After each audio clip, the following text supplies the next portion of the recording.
네, 행복한 안식일 주님의 전을 찾으신 우리 모든 성도님들과 또 손님 여러분들을 진심으로 환영합니다. 저희 교회 예배는요 유튜브 채널을 통해서도 중계가 되고 있고 또 따로 후에 찬양과 설교를 따로 들으실 수도 있습니다. 유튜브에서 수원 새하늘교회를 검색하셔서 들어오게 되시길 바랍니다. 자, 오늘 또 이 시간 온라인을 통해서 또 예배를 드리시는 많은 분들이 계십니다. 휴가철이 본격적으로 시작되게 되면서요, 학생들은 지금 캠프를 가 있습니다. 본교회 학생반은 현재 사슴회동산에서 캠프 미팅 중이고요. 또 휴가 중에 또 이동 중에 예배를 드리시는 분들도 계십니다. 각각 있는 곳에서 하나님 주시는 넉넉한 은혜를 체험하는 소중한 안식일 되게 되시기를 간절히 소망합니다. 우리가 아는 이야기 중에요, 위약 효과라고 하는 것이 있습니다. 플라시보 효과라고도 이야기를 합니다. 이것은 의사나 약사에 대한 믿음으로 인해서 엉뚱한 약을 먹더라도 치료 효과가 있을 수 있다라고 하는 것입니다. 아무것도 안 들어있는 영양제 같은 것을 먹어도요, 병이 나을 수 있다는 거죠. 그런데요, 이 플라시보 효과와 반대의 경우도 있습니다. 아마 많이 들어보지 못하셨을 거예요. 노시보 효과라고 하는 것입니다. 플라시보 효과와 노시보 효과라고 하는 것이 있는데, 노시보 효과는 아무리 좋은 약을 먹어도 별 효과가 없을 것이다 라고 생각을 하면 정말 그 약은 우리 몸에 들어가서 별 효과를 내지 못한다라고 하는 것입니다. 우리가 어떻게 생각하고 어떻게 판단하고 어떻게 행동하느냐에 따라서 같은 약을 먹고도 좋은 결과가 나올 수도 있고 효과를 전혀 못 볼 수도 있다는 것입니다. 오늘 우리의 믿음은 이 플라시보 효과와 노시보 효과 중 어느 쪽을 경험하고 있습니까? 같이 예배드리고 같이 말씀 보고 똑같이 신앙생활을 하는데 누군가는 플라시보 효과와 같은 효과를 보고요, 또 어떤 누군가는 노시보 효과와 같은 결과를 보기도 한다는 것입니다. 우리가 많이 하는 말 가운데 내 믿음대로 되라라고 하는 말이 있습니다. 오늘 우리의 믿음이 우리의 삶에 더 많은 하나님의 임재와 또 하나님의 함께 하심을 가져오는 계기가 되게 되길 간절히 바랍니다. 자, 오늘 함께 나눌 말씀은 로마서 5장 15절로 20절에 있는 말씀입니다. 말씀의 제목은 아담과 그리스도의 사이에서입니다. 다 함께 성경 말씀 로마서 5장 15절로 20절에 있는 말씀 같이 보도록 하겠습니다. 신약성경 로마서 5장 15절로 20절입니다. 한 절씩 번갈아 가면서 읽겠습니다. 15절입니다. 그러나 이 은사는 그 범죄와 같지 아니하니 곧 한 사람의 범죄를 인하여 많은 사람이 죽었은즉 더욱 하나님의 은혜와 또한 한 사람 예수 그리스도의 은혜로 말미암은 선물은 많은 사람에게 넘쳤느니라. 또 이 선물은 범죄한 한 사람으로 말미암은 것과 같지 아니하니 심판은 한 사람으로 말미암아 정죄에 이르렀으나 은사는 많은 범죄로 말미암아 의롭다 하심에 이름이니라. 한 사람의 범죄로 말미암아 사망이 그 한 사람을 통하여 왕노릇하였은즉 더욱 은혜와 의의 선물을 넘치게 받은 자들은 한 분 예수 그리스도를 통하여 생명 안에서 왕노릇하리로다. 그런즉 한 범죄로 많은 사람이 정죄에 이른 것 같이 한 의로운 행위로 말미암아 많은 사람이 의롭다 하심을 받아 생명에 이르렀느니라. 한 사람이 순종하지 아니함으로 많은 사람이 죄인 된 것 같이 한 사람이 순종하심으로 많은 사람이 의인이 되리라.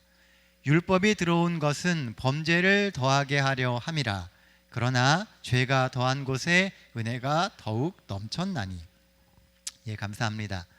자, 오늘 우리가 읽은 이 로마서 5장의 이야기는요, 굉장히 많은 내용을 담고 있는 내용입니다. 본문은 짧지만 이 가운데에는 그리스도인의 복음이 들어 있습니다. 그리고 어떤 부분은 이해하기 매우 어려운 부분이 들어 있기도 합니다. 오늘 본문이 주는 첫 번째 기별은요, 우리 삶에 하나님의 은혜가 넘친다는 겁니다. 15절 말씀입니다. 그러나 은사는 그 범죄와 같지 아니하니 곧 한 사람의 범죄로 인하여 많은 사람이 죽었은즉 더욱 하나님의 은혜와 또한 한 사람 예수 그리스도의 은혜로 말미암은 선물은 많은 사람에게 넘쳤느니라. 교회 다니다 보면은요, 우리가 일상적으로 쓰는 단어들이 있습니다. 믿음이라는 단어, 예배라는 단어, 순종이라는 단어, 정말 일상적으로 많이 써요. 그 중에 하나가 은혜입니다. 말씀이 은혜롭다고 이야기하시기도 하고 하나님의 은혜를 받았다라고도 이야기를 합니다. 우리는 은혜라고 하는 단어를 굉장히 많이 씁니다. 도대체 은혜가 뭡니까? 여러분들이 느끼시는 은혜는 무엇입니까? 루이스 벌코프라고 하는 사람은요, 은혜를 이렇게 표현했습니다. 은혜란 하나님의 인격적이며 지속적인 거룩한 영향력이다. 은혜라고 하는 것은 하나님이 인격적으로 지속적으로 주시는 거룩한 영향력이다라고 표현했다는 것이죠. 한마디로 은혜는 한 번 받고 마는 것이 아니라 지속적으로 우리의 삶에 간섭하시는 하나님의 손길이라는 겁니다. 하나님이 계속 우리의 삶 속에서 만져주시고 개입해 주시고 말씀해 주시는 것이 은혜다라고 이야기하고 있다는 겁니다. 이번 한 주 여러분들의 삶에는 하나님의 은혜가 있었습니까?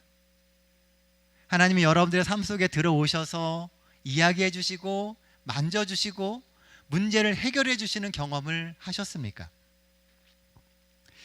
사실 하루하루를 하나님의 은혜 가운데 산다라고 하는 것은요, 참 어렵습니다. 왜냐하면 우리의 마음을 뒤흔드는 수많은 일들이요, 우리의 삶 속에서는 늘 새롭게 지속적으로 생겨나기 때문에 그렇습니다. 좀 안정됐나 싶으면 마음을 뒤흔드는 정말 많은 일들이 생겨나요. 정말 상상도 못했던 곳에서 터지는 여러 가지 일들을 통해서 우리 마음에 있는 그 평안함이 깨어지는 경험을 우리는 너무나 자주 합니다. 특히 요즘처럼 바쁘게 여러 가지 일들이 돌아갈 때, 또 천재지변으로 인하여서 상상 못하는 어려움들을 겪게 될 때 우리가 겪게 되는 마음의 이 심란함은 어떻게 말로 표현할 수가 없습니다. 이런 가운데서 은혜 가운데 산다라고 하는 것은 결코 쉽지가 않다라고 하는 것이죠. 오늘 본문은 그렇게 당연함 속에 묻혀버린 은혜의 가치를 아담의 범죄와 예수 그리스도의 희생을 대조하면서 설명을 하고 있습니다. 로마서 5장 15절 말씀은요, 한 사람의 범죄에 대해서 이야기를 해요. 이 범죄가 한 사람으로부터 시작되게 되었다는 거죠. 이 사람이 누굽니까? 아담입니다. 그런데 여기에 범죄라고 번역된 단어가 이 헬라어로 파랍토마라고 하는 단어입니다. 그런데 이 단어가 갖는 의미는 곁길로 빠짐 또는 큰 실수라고 하는 의미를 가지고 있어요. 그러니까 아담이 했던 그 범죄라고 하는 것은 곁길로 빠졌던 것인데 그것이 굉장히 큰 실수였다라고 하는 의미인 것이죠. 죄는요, 하나님이 주시는 그 은혜를 벗어나서 곁길로 빠지는 것입니다. 우리는 죄를 굉장히 흉악하고 복잡하고 큰 거라고 생각을 해요. 하지만 정작 죄는 아주 사소하고 작은 것에서부터 시작됩니다. 하나님이 정해놓으신 그 은혜의 길에서 벗어나 곁길로 빠지는 것이 죄라는 것이죠. 왜 아담은 하나님이 주시는 그 은혜에서 벗어나 곁길로 빠졌을까요? 욕심, 교만, 그리고 어긋난 자신감 등 물론 여러 가지 이유가 있을 겁니다. 한마디로 표현할 수 없는 그 무언가가 있는 거죠. 그런데 문득 하나님의 은혜가 너무나 일상적이어서 그랬던 것이 아닐까라는 생각이 머릿속을 스치고 지나갔습니다. 아담이 살던 환경은요, 에덴 동산입니다. 모든 것이 다 넉넉하고 평화롭고, 그런 평화가 하루 이틀만 지속되는 게 아니고요, 계속 지속되는 겁니다. 매일 비슷한 일상이 반복돼요. 그러다 보니까 어느 순간 그 은혜가 너무 일상적이다 보니까 가치를 느끼지 못하게 된 겁니다. 너무 일상적이면 가치를 모르게 되고요. 가치를 모르게 되면 가볍게 내던지는 것이 사람의 마음입니다. 늘 주어지는 것이 얼마나 소중한 것인지를 나중에는 못 느낀다는 겁니다. 처음에는 감사하고 너무 좋지만 시간이 계속 지나면 그걸 너무나 당연한 것으로 여겨버려요. 그러다 보니까 은혜를 은혜답게 쓰지 못하게 되는 것입니다. 근래에 많이 불려지는 찬양 가운데 은혜라고 하는 제목의 찬양이 있습니다. 아마 들어보신 분들 계실 거예요. 가사가 이렇습니다. 내가 누려왔던 모든 것들이, 내가 지나왔던 모든 시간이, 내가 걸어왔던 모든 순간이 당연한 것 아니라 은혜였어. 아침 해가 뜨고 저녁의 노을, 봄의 꽃향기와 가을의 열매, 변하는 계절의 모든 순간이 당연한 것이 아니라 은혜였어. 모든 것이 은혜, 은혜, 한없는 은혜. 내 삶에 당연한 것 하나도 없었던 것을 모든 것이 은혜였어. 우리가 살아가고 있는 인생의 모든 것들, 매일 누리는 그 일상적인 것들이 사실은 하나님의 은혜였고, 그 일상들을 통해서 하나님은 우리의 삶을 지배하시고 우리를 의의 길로 인도하시는 겁니다.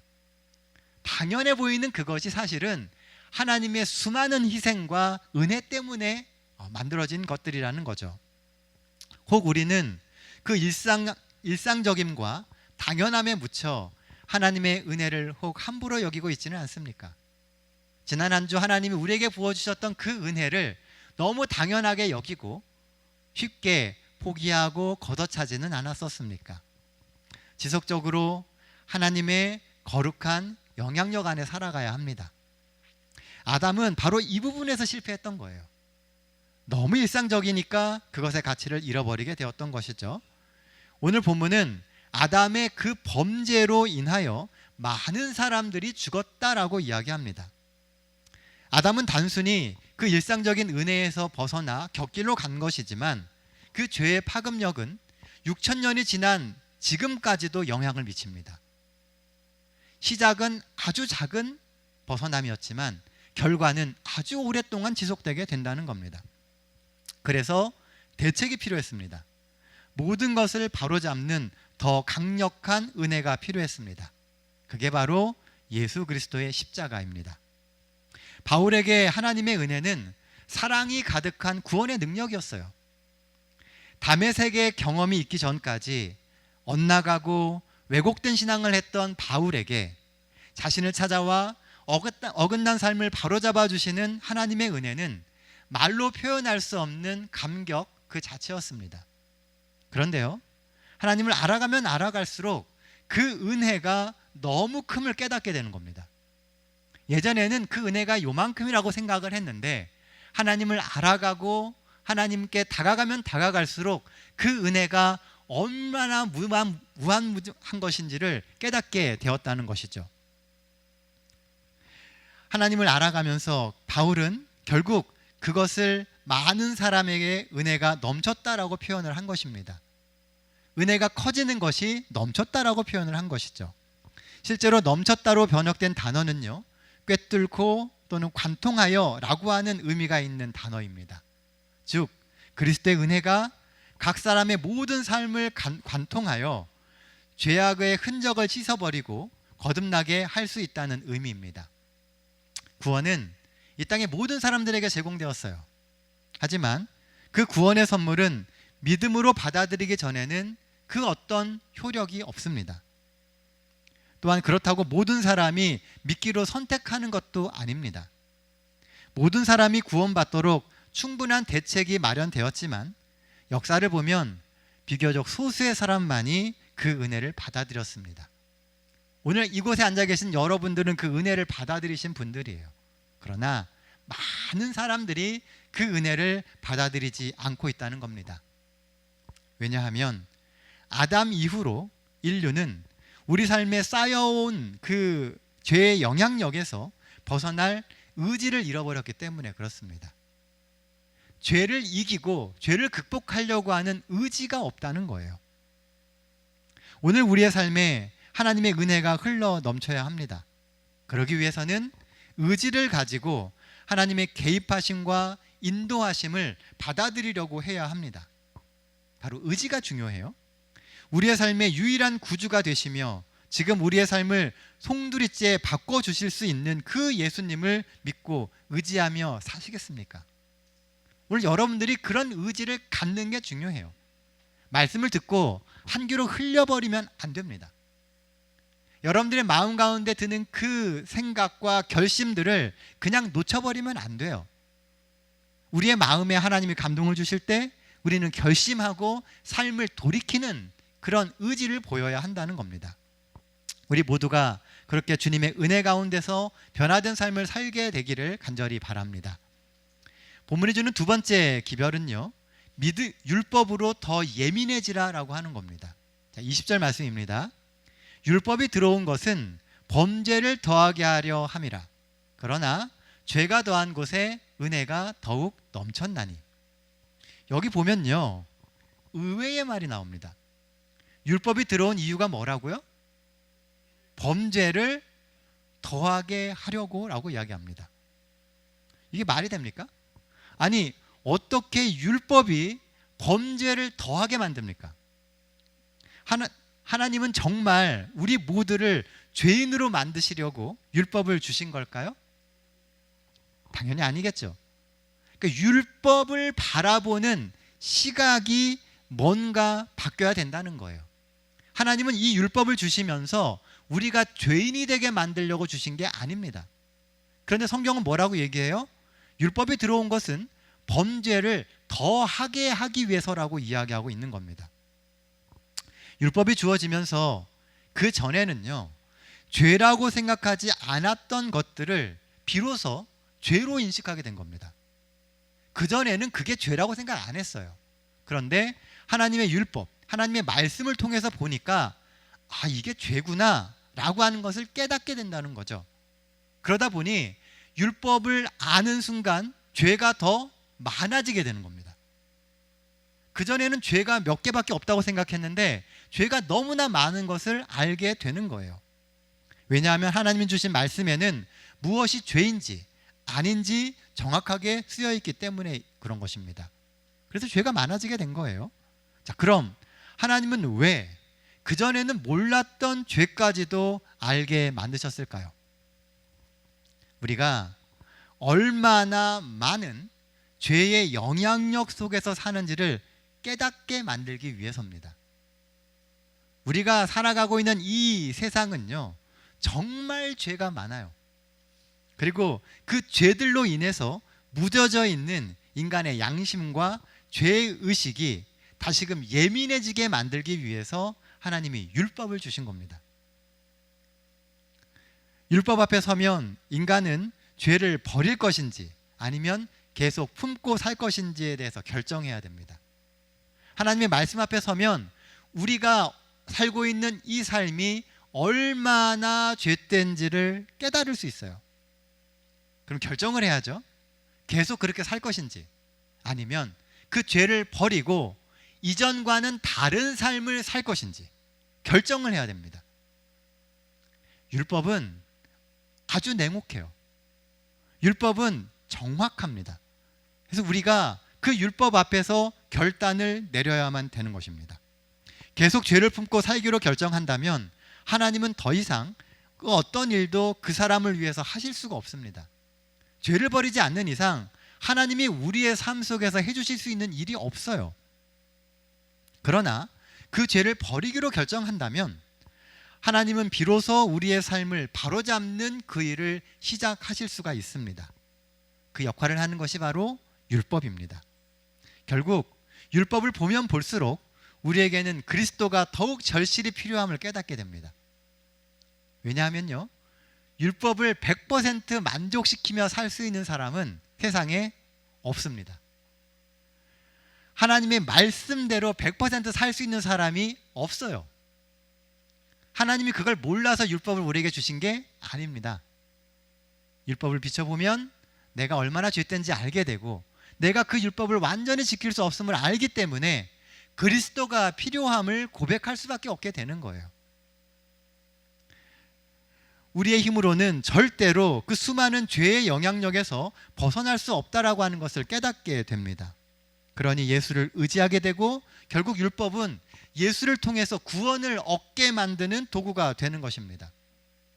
그래서 오늘 우리에게 필요한 것은요, 하나님의 말씀을 통해서 죄에 대해서 더 예민해지는 겁니다. 율법을 통해서 예민해지는 거예요. 우리가 흔히 하는 말 가운데 양심의 화인을 맞는다라고 하는 말이 있습니다. 이 화인이라고 하는 것은요, 말 그대로 불도장입니다. 불화자, 도장인자잖아요. 동물들의 이 몸에다가요, 그 소유를 새기기 위해서 이니셜을 새기는 것이 화인입니다. 보시는 것처럼 저렇게 가죽을 다 불태워버려요. 그럼 저 부분은 살이 다 타버립니다. 세포가 죽겠죠. 거기서는 다시 털이 나지도 않고 새로운 살이 나오지도 않습니다. 죽을 때까지 그 흔적이 남아있어요. 화인은 맞은 곳에 세포가 죽어서 아무런 감각이 없습니다. 양심의 화인을 맞는다라고 하는 것은요, 우리의 마음이 죄로 너무 익숙해져 가지고 그 죄로 자극을 받지 않는다는 이야기예요. 이 땅에 사는 대다수의 사람들은 자기도 모르는 사이에 양심의 화인을 맞아서 죄에 무감각해지고 죄에 대한 민감성을 잃은 지가 오래입니다. 편의와 자기 방어를 위해서 말을 바꾸는 걸 시군죽 먹기처럼 하고요. 의리와 정의는 개인의 이익 앞에서는 고려조차 되지 않습니다. 우리는 그런 세상을 살고 있어요. 어떻게 하면 죄를 죄라고 여길 수 있는 그런 부드러운 마음으로 돌아갈 수 있을까요? 그 방법이 바로 율법으로 돌아가는 겁니다. 율법은 냉혹한 것처럼 보이지만 율법 앞에 섰을 때 우리는 올바르게 하나님 앞에 나아갈 수 있게 되는 것입니다. 하나님의 말씀을 들어야 됩니다. 마지막 시대의 문제점 중에 하나는요, 하나님의 말씀 듣기를 소홀히 하고 거부하는 겁니다. 성경이 말하는 불순종은요, 하나님의 말씀을 듣기를 소홀히 하고 거부하는 것이 불순종이에요. 하나님의 말씀을 듣고 그렇게 살아가지 않으려고 하는 것이 불순종입니다. 하나님이 우리의 죄를 깨우침을 주실 때마다 죄를 끊어버리고 주께 돌아오는 그런 모습이 있어야 합니다. 이 한 주도 하나님께서 우리의 삶에 죄에 대한 그 민감성을 허락해 주시기를 구하는 우리 모든 수원 세안을 성도들 되시기를 간절히 바랍니다. 본문이 주는 마지막 세 번째 기별은요, 생명을 지향하는 삶을 살라는 것입니다. 17절 말씀입니다.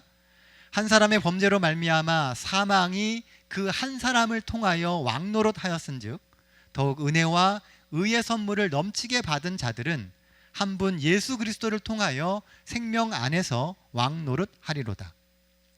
여기서 주목해 봐야 될 부분은요, 사망이 왕노릇을 하였다라고 하는 부분입니다. 아담의 범죄로 인해서 세상에 죄가 들어와 온 세상은 죄로 오염되었습니다. 그게 현실이에요. 죄된 세상에서 가장 강력한 힘은 죽음입니다. 죄의 삭은 죽음이기 때문에 그렇죠. 그러자 사단은 그 죽음을 무기 삼아 온 인류를 죄의 구렁텅이로 몰아넣고 자기에게 복종하라고 합니다. 사망을 가지고 흔드는 거예요. 원래 하나님이 세상의 주권자이시고요, 세상의 대리자로 인간이 세상을 통치했습니다. 그리고 온 세상 만물은 인간의 지배를 받도록 그렇게 계획되었습니다. 그러나 죄로 인해서 온 인류가 사단의 영향력 아래로 넘어가게 되면서 대부분의 사람들은요, 주체의식을 잃어버리고 살아갑니다. 내가 중심이 되어서 하나님의 말씀대로 살아가는 그런 삶이 아니라 그저 자기 자신만 생각하고 현재의 이익과 부와 명예와 권세만 집중하며 살다가 보니까 본인들이 사단의 종처럼 살고 있다라고 하는 것을 거의 모릅니다. 나중에 돌아보면요, 내가 하고 있는 딱 그 일이 사단이 하는 일을 하는 경우가 있어요. 사단은 그저 욕망과 소원에 충실하라고 이야기합니다. 왜냐하면 욕망을 따라 살면은요, 절대 사단의 영향력에서 벗어날 수 없기 때문에 그렇습니다. 욕망에 충실하라 그래요? 계획에 충실하라고 이야기하고 내 마음이 원하는 대로 살라고 이야기합니다. 근데 그렇게 살면 절대로 사단의 영향력에서 벗어날 수가 없습니다. 이것은 예수님의 광야 시험의 장면에서도 아주 잘 묘사되고 있어요. 사단은 천하만국이 자신의 것인 양 자랑하면서 예수님에게 자신에게 경배하라고 이야기를 합니다. 그러나 그 핵심에는 욕망에 충실하라는 이야기가 들어있어요. 배고프니까 식욕에 충실하라고 이야기하고 소유욕과 명예욕에 충실하라고 이야기합니다. 사단은 오늘도 그것을 이용해서 우리의 삶 위에 군림하려고 합니다. 그런데요, 우리가 착각하고 있는 부분이 있어요. 사단이 정말 이 세상의 모든 권세와 통치권을 가졌습니까? 아닙니다. 성경은 그렇게 이야기하고 있지 않아요. 마태복음 28장 18절에 보면요, 이렇게 기록합니다. 예수께서 나와 말씀하여 이르시되 하늘과 땅의 모든 권세를 내게 주셨다라고 이야기합니다. 하나님이 세상의 모든 권세를 누구에게 주셨다고요? 예수님께 주셨습니다. 사단이 갖고 있지 않아요. 세상의 모든 권세는 예수님이 갖고 계시고 그분이 우리와 세상 끝날까지 함께 하십니다. 권세를 가지셨기 때문에 그 다음에 주시는 이야기가 너희는 가서 모든 민족으로 제자를 삼아 이야기가 나오는 거예요. 그분이 권세가 있기 때문에 우리에게 그것을 주장하시는 것이고 그런 분께서 우리와 영원히 땅끝까지 함께 계시겠다고 이야기합니다. 사단이 곧 온 인류를 속이고 있는 겁니다. 사단은 죄로 세상을 오염시켜서 자신이 세상의 지배자가 되었다고 이야기합니다. 그러므로 우리가 그 죄의 오염에서만 벗어날 수 있다면 사단은 더 이상 우리에게 세상의 지도자로, 지배자로 자신을 주장할 수 없게 되는 것입니다. 그래서 사단은 우리가 회개하고 주님의 자녀가 되는 것을 필사적으로 막는 겁니다. 또한 틈만 나면 믿는 자들도 죄의 영역에 발을 들여놓게 계속 유도를 하는 것이죠. 이것이 우리가 매일의 삶에서 사단과 선악의 대쟁투를 해야만 하는 이유인 것입니다. 그런데요, 말씀을 준비하면서 본문을 읽다가 재밌는 것을 하나 발견을 했습니다. 17절 말씀을 다시 한번 잘 보도록 하겠습니다. 한 사람의 범죄로 말미암아 사망이 그 한 사람을 통하여 왕노릇하였은즉 더욱 은혜와 의의 선물을 넘치게 받은 자들은 한 분 예수 그리스도를 통하여 사망 안에서 왕노릇하리로다. 네, 생명 안에서 왕노릇하리로다. 자, 여기 보면은요, 성경절이 대조가 되어 있어요. 근데 이 대조가 좀 이상합니다. 문맥적으로 보면은 대조가 좀 이상해요. 사망이 한 사람을 통하여 왕노릇했는데 은혜와 의의 선물을 받은 자들은 한 분 예수 그리스도를 통하여 왕노릇한다라고 되어 있습니다. 이게 올바른 대조가 되려면은요, 생명이 한 분 예수 그리스도로 말미암아 왕노릇하리도라라고 이렇게 만들어져야 됩니다. 그러나 방금 읽은 17절에는요, 왕노릇을 하다라고 하는 것의 주어가 뭐냐 하면 은혜와 의의 선물을 넘치게 받은 자들, 곧 성도라는 겁니다. 그러니까 사망의 자리에 해당되는 것이 성도라고 되는 것이죠. 이것은 바울의 의도적인 변형이에요. 은혜와 의의 선물을 넘치게 받은 성도들은 이미 그 안에 예수님이 주신 생명이 있는 사람들입니다. 그러니 더 이상 사단이 우리의 삶을 좌지우지하지 못하게 삶의 주도권을 사단에게 넘겨주지 말아야 합니다. 생명 지향적인 삶을 살아야 한다는 것이죠. 게다가 사도 바울은요, 분명 성도가 하나님의 후사이자 이 땅에서 하나님의 이름으로 사는 사람이라는 점을 염두에 두고 있는 것 같습니다. 성도가 하나님의 후사라고 하는 것은요, 단순히 하나님이 주시는 유업을 잇는 자라고 하는 의미뿐만이 아니라 하나님의 자녀로서 영광된 신분을 갖고 있다라고 하는 것을 강조하는 겁니다. 우리가 사단과 대항할 수 있을 만큼의 신분이 되어 있다는 거예요. 실제로 계시록 22장 5절에 보면은요, 성도가 영원 무궁토록 세세토록 왕노릇하리도라라고 이야기하고 있고요.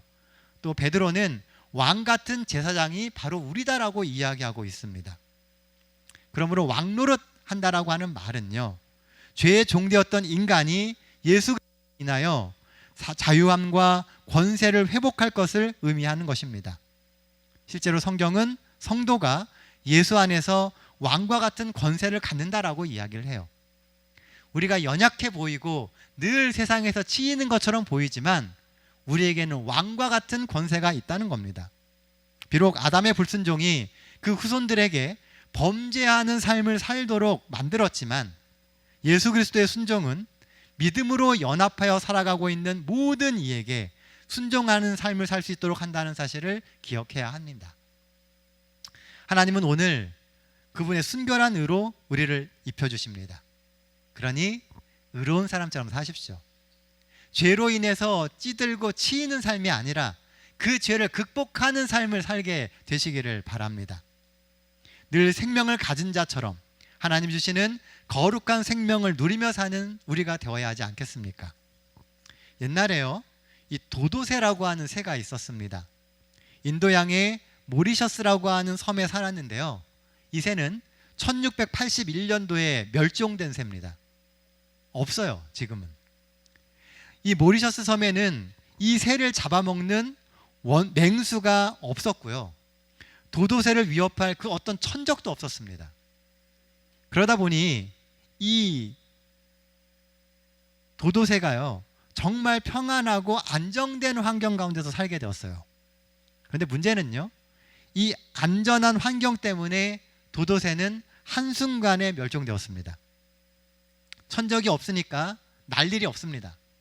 그러니까 날개는 점점 퇴화되었고요, 크게 움직이지 않으니까 몸무게는 점점 불어가지고 많게는 25kg 이상까지 늘어나게 됐습니다. 그러니까 생긴 건 새인데 모양은 돼진 거예요. 그러니까 뚱뚱해서 제대로 걸어다니지도 못하는 겁니다. 그러니 엄청 굶떴겠죠, 움직이는 게요. 움직이는 게 너무 느린 거예요. 그러던 어느 날 표류하던 포르투갈 배가 이 섬에 착륙하게 되었습니다.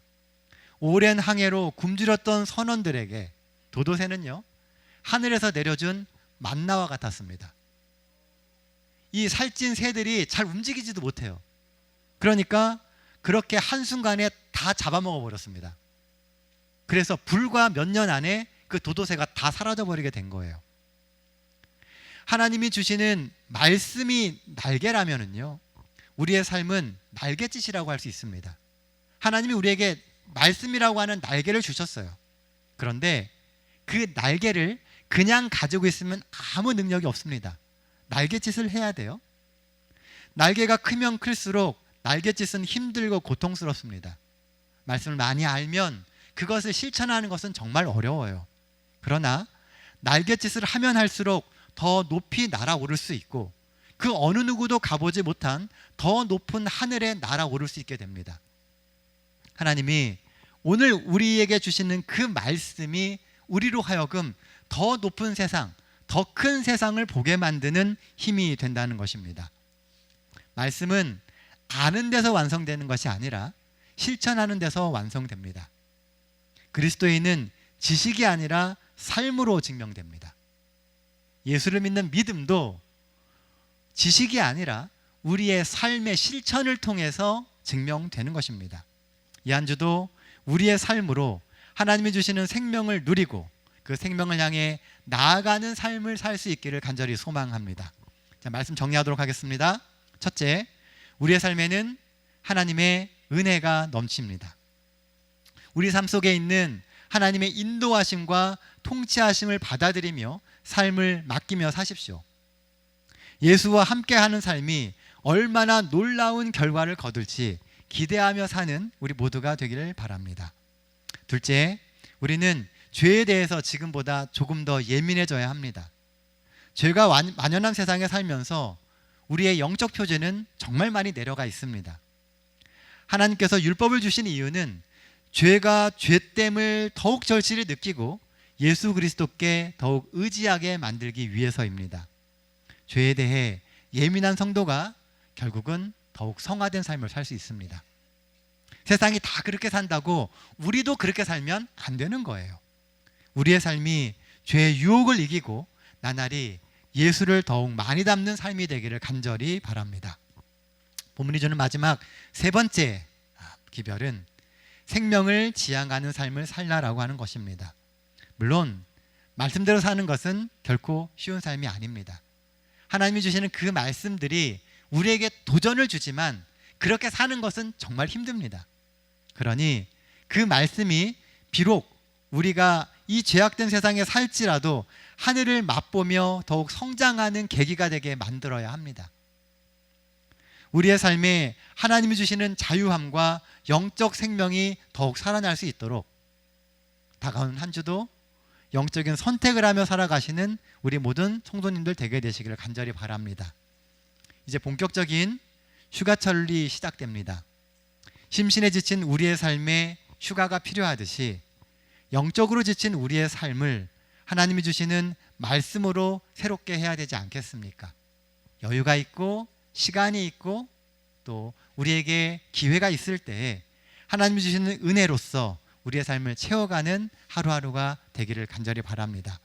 하나님 주시는 은혜가 새로 시작되는 한 주에도 넉넉히 우리의 삶에 임해 주시기를 간절히 바라며 오늘 말씀 마치겠습니다.